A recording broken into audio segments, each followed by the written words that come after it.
Dieu peut venir tard, mais jamais en retard. Ils ne t'ont pas vu venir, mais tu vas les trouver là-bas.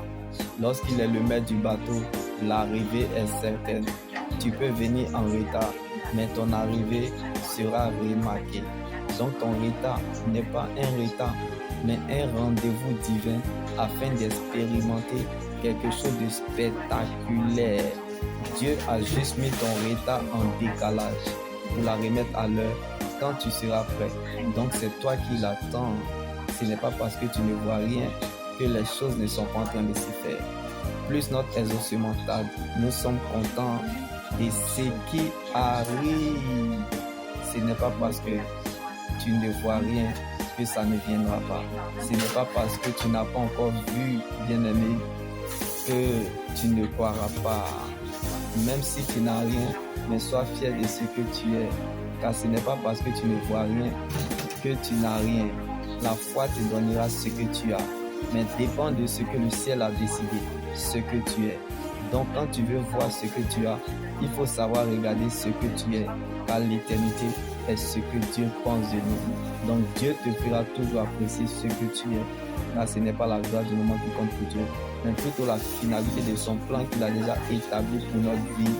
Donc ce ne sont pas les circonstances qui déterminent ta fin, mais c'est ce que tu es, tu le deviendras. Donc la fête changera de camp, car ce ne sont pas les circonstances qui déterminent ce que tu deviens, mais ton attitude. C'est ton attitude en face de la situation qui déterminera la qualité de ta vie. Donc le véritable problème se situe au niveau de ton cœur. Est-ce que ton cœur est suffisamment prêt à affronter ce qui arrivera lorsque Dieu t'aura déjà exaucé?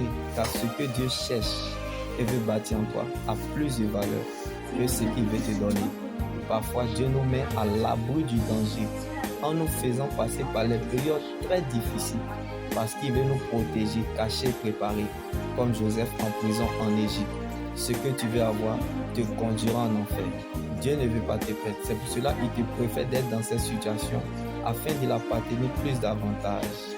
Donc, aucune épreuve ne peut nous séparer de l'amour de Dieu manifesté en Jésus, mais plutôt nous rapprocher de lui. Aimer Dieu sans raison apporte à la raison ce qui est inaccessible.